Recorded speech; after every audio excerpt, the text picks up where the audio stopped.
Bonjour. Qui est Saint Paul? Il était sans doute un missionnaire inlassable. Saint Paul, ou Paul de Tarse, a propagé l'Évangile dans les grandes villes d'Asie mineure et de Grèce. Il a écrit de nombreuses lettres appelées épîtres à ses disciples, leur donnant des conseils et les invitant sans cesse à vivre de la bonne nouvelle de Jésus-Christ. On l'appelle l'apôtre de l'espérance. Paul n'a pas connu Jésus vivant à Jérusalem ou sur les routes de Galilée comme les 12 apôtres. Il est le premier à avoir la seule expérience de Jésus ressuscité, comme tous les chrétiens l'auront par la suite. Paul est le personnage le mieux connu de la première génération chrétienne, à la fois par les lettres qu'il a écrites lui-même et par le récit de sa vie que Luc nous donne dans les Actes des Apôtres. Donc, si on lit le livre des Actes des Apôtres, on finit par connaître davantage Paul. Il est né entre 7 et 10 ans après Jésus-Christ à Tarse, Turquie actuellement, cité située sur l'une des principales voies commerciales du monde gréco-romain. Il y acquiert une double culture juif et grec. Comme vous constatez, il est un moyen solide entre ses deux oreilles. Jeune, à Jérusalem, il y suit l'enseignement du maître pharisien Gamaliel. La rencontre de ce jeune homme pharisien avec le ressuscité, donc Jésus-Christ, sur le chemin de Damas, bouleverse sa vie. L'histoire où il tomba de son cheval. Ce fut une expérience de liberté et de foi qui fit de lui un géant de l'évangélisation proposé à toutes les nations. Sa double culture l'avait préparé au plus large horizon de la mission, à travers les grandes villes de l'Orient hellénistique, où se rencontraient tous les peuples du bassin méditerranéen. À travers toutes ces lettres, on sent cette préoccupation de l'annonce libératrice du Christ. C'est pour que nous restions libres que le Christ nous a libérés. J'ai fait mes études en théologie et une maîtrise en missiologie à l'Université Saint-Paul à Ottawa. Quelle grande étape et d'ouverture ce fut pour moi ces années d'études. Voici une photo de moi prise dans la chapelle de l'Université Saint-Paul. Oh là là, que j'ai tant essayé de prier dans cette chapelle. Oui, j'en ai passé des heures dans cet espace mystérieuse. C'est là que j'ai essayé d'ouvrir mon esprit critique. Ce qu'on dit de la théologie, c'est la science de Dieu, de ses attributs, de ses rapports avec le monde et avec l'homme. Pour faire une bonne théologie, d'après moi, il faut avoir une bonne base en philosophie afin de ne pas tomber dans le fanatisme. Je me souviens que, à l'Université Saint-Paul, dans mes études, j'avais compris que Paul a contribué à la structuration de la première théologie de l'Église.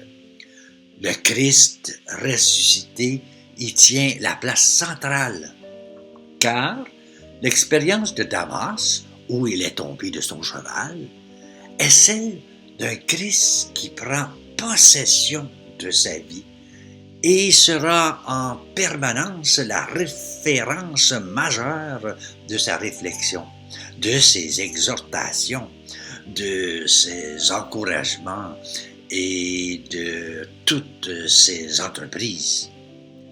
Malheur à moi si je n'évangélise pas, écrit saint Paul. Il ne transmet que ce qu'il a reçu. À moi, le moindre de tous les saints, a été confiée cette grâce-là d'annoncer aux nations l'insondable richesse du Christ et de mettre en lumière la dispensation du mystère.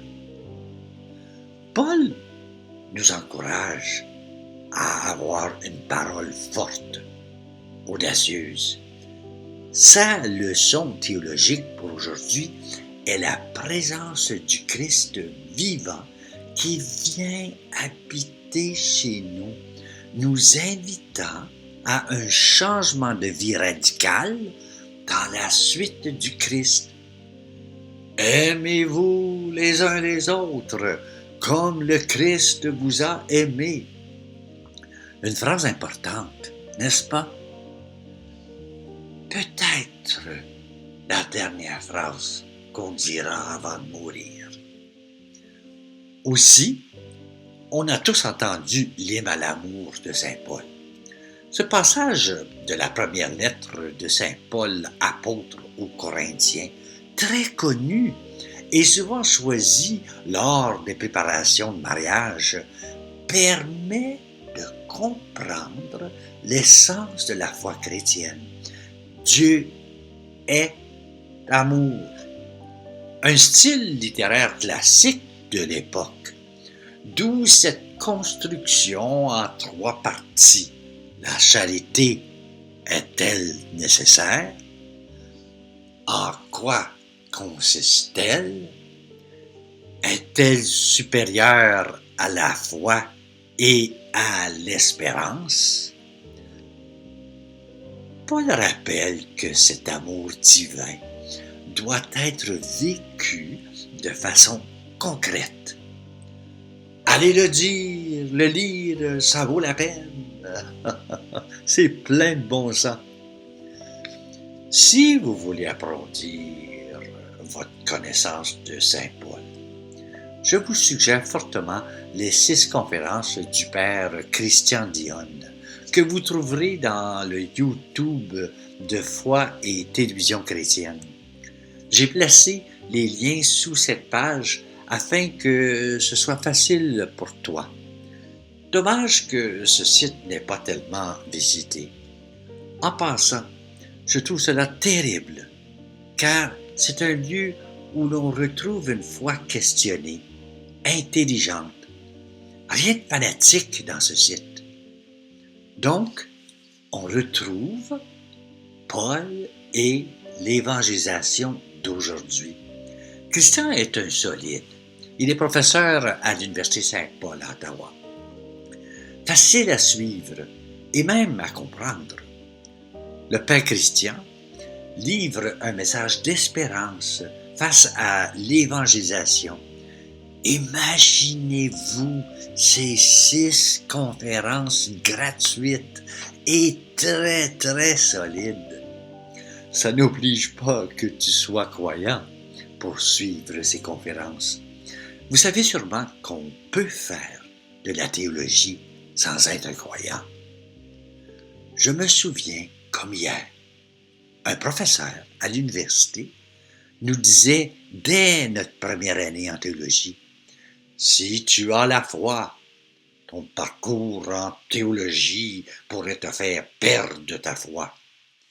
Il rajoute sérieusement, un bon théologien, c'est une personne capable de se mettre à genoux pendant sa prière. Une phrase qui me fait rire et aussi réfléchir de saint Paul. Si les morts ne ressuscitent pas, mangeons et buvons, car demain nous mourrons. On retrouve cette phrase dans le Première épître aux Corinthiens. Pour conclure, je crois que Jésus veut me faire respirer. Par le témoignage de grands personnages qui ont vu rencontrer Jésus, il nous laisse avec un grand mystère à scruter dans notre vie de tous les jours. Et voilà ce que Paul de Tarse a voulu nous témoigner. Je finis jamais à scruter ce grand mystère. Rencontrer Dieu dans les Écritures. Ça donne tout un sens à la vie. Et voilà. Bonne journée à toi.